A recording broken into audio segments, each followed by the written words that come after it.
truc et je fais partie des inculpés de l'affaire de Tarnac. Je dirais peut-être un petit peu chaotique, on s'est pas assez préparé, mais ce qui m'intéresse d'expliquer, c'est la raison d'abord de notre présence.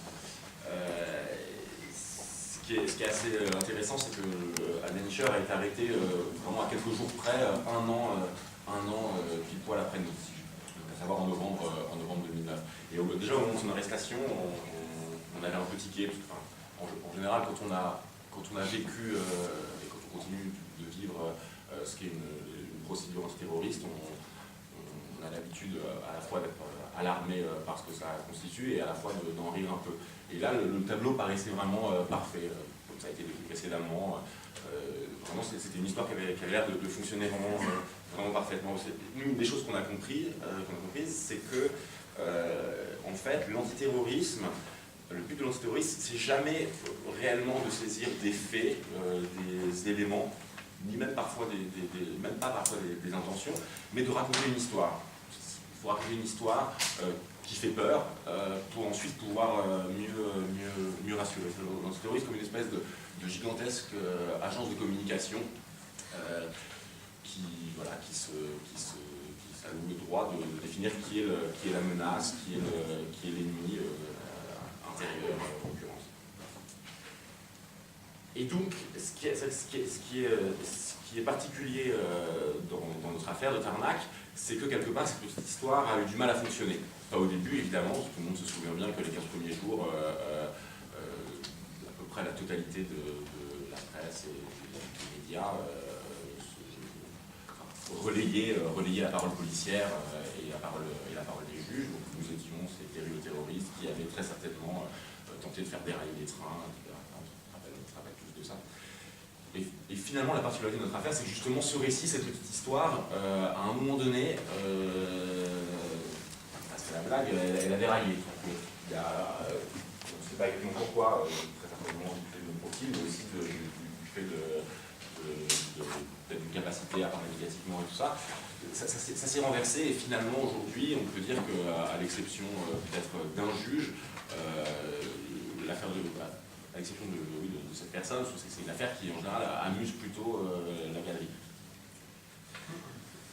Et ce qu'il y a de particulier dans l'affaire Hischer, paradoxalement, c'est qu'elle, vraiment à l'opposé exact de l'affaire de Tarnac, elle semble avoir fonctionné parfaitement. C'est-à-dire qu'à de très rares exceptions près, la figure du militant auto-radicalisé, islamiste, qui en plus de ça a vraiment bien réussi à l'école, personne est venu contester ça. Or, nous, au moment de choc médiatique qui a représenté notre arrestation, la défense que nous avions choisie, c'était plutôt que de crier à notre innocence, c'était de dénoncer l'antiterrorisme. Contrairement à des intervenants précédents, nous ne pensons pas qu'il y a une juste justice antiterroriste. Nous pensons que c'est la structure même de l'antiterrorisme.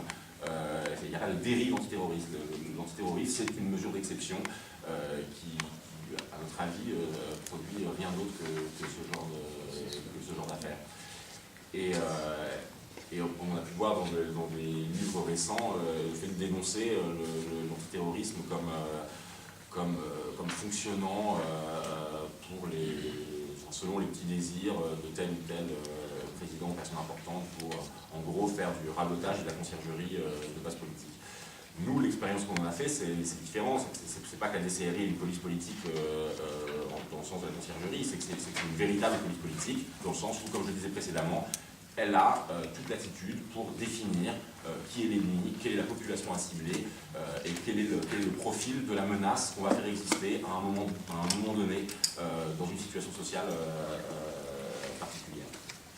Et donc, voilà, la raison de notre présence, nous, ici, c'est que si on a attaqué l'antiterrorisme depuis le début et qu'on a, au fil du temps, reçu un assez grand nombre de soutiens dans cette voie, il n'y a aucune raison de l'attaquer par notre pied à nous et de ne pas l'attaquer dans le cas d'Alden Hischer. Si on pense que l'antiterrorisme est une absurdité et une immondice, pour les gens de Tarnac, il n'y a pas de raison de penser le contraire à propos de la dénicheur, sauf peut-être de mauvaises raisons, à savoir origine, ou je sais pas, des choses comme ça. Et voilà, ça peut pas être. Si.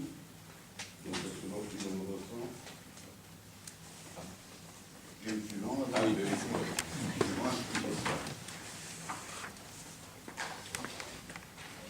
Juste deux, trois petites choses pour compléter un peu sur ce qui nous a poussé à manifester publiquement notre soutien à Dénicheur et à ses amis. C'est que c'est un cas, au même titre que l'affaire de Tarnac, c'est un cas un peu emblématique. Comme le disait Mathieu, c'est arrivé très peu de temps après la nôtre. Et ça a un peu été la seconde tentative de la DCRI pour se raccrocher aux branches, après ce qui commençait à ressembler à un fiasco sur l'affaire de Tarnac. Donc on peut imaginer la situation, on a la DCRI qui essaie de se raccrocher aux branches, il y a le bras de Tarnac qui est tombé, il reste le bras à Dénicheur. Aujourd'hui, ce qu'on est venu tenter de faire, c'est de faire tomber le bras à Dénicheur aussi. Pour nous, toute l'œuvre de la DCRI depuis sa création a été une vaste opération de communication. La DCRI est une machine de guerre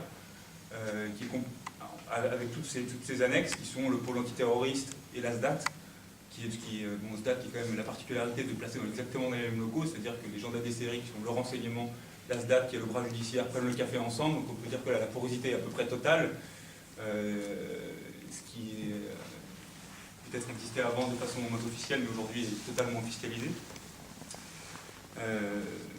Donc ce qui s'est passé, c'est l'affaire Tarnac tombe, on a Michel Léomari qui peu de temps tombe aussi, Monsieur Hortefeux arrive au ministère de l'Intérieur, on a l'affaire Dénicheur.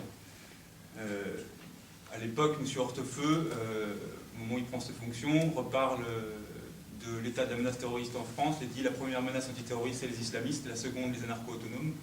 Donc on a les deux mamelles de l'antiterrorisme aujourd'hui réunies. Et déroule un petit peu la logique qu'on retrouve après encore dans un livre récent, la logique de part de marché de l'antiterrorisme. L'antiterrorisme, le but dans sa complexité avec ses différents services, c'est avant tout de gagner les cœurs et les esprits. C'est-à-dire que les opérations antiterroristes sont des opérations de communication qui ne visent pas avant tout à neutraliser une pseudo-menace terroriste, mais qui visent à convaincre l'essentiel de la population qu'il y a effectivement une menace et que donc l'ensemble de ces dispositifs et l'ensemble du système judiciaire et policier est nécessaire pour nous protéger de cette menace. Donc, et ce qui souvent n'est jamais mis en avant, notamment dans les journaux, dans les médias, qui finissent, à la fois dépendante, j'imagine, par en être partie prenante. L'étonnant, autant dans notre affaire que dans celle d'Adelaine, c'est la manière dont, dans un premier temps, systématiquement, la seule source qui est reprise en boucle, c'est les PV de police, c'est la parole des parquets.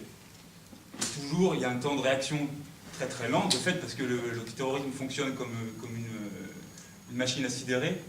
La sidération fait que l'autre parole, c'est-à-dire la parole de ceux qui sont dans le viseur, met toujours un certain temps à arriver. Plus ou moins de temps selon d'où on arrive, selon son profil, selon son parcours, selon comment on est entouré.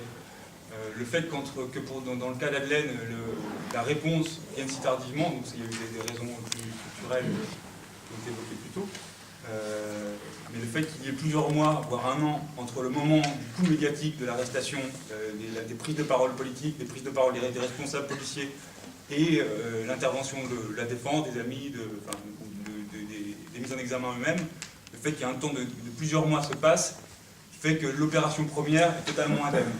C'est-à-dire que dans le grand public aujourd'hui, à part les gens peut-être de la région lyonnaise ou les gens de Vienne et les gens les proches d'Adelaine, il y a toujours ce qui reste, c'est la première image, c'est-à-dire l'image du terroriste qui travaille sur la physique nucléaire.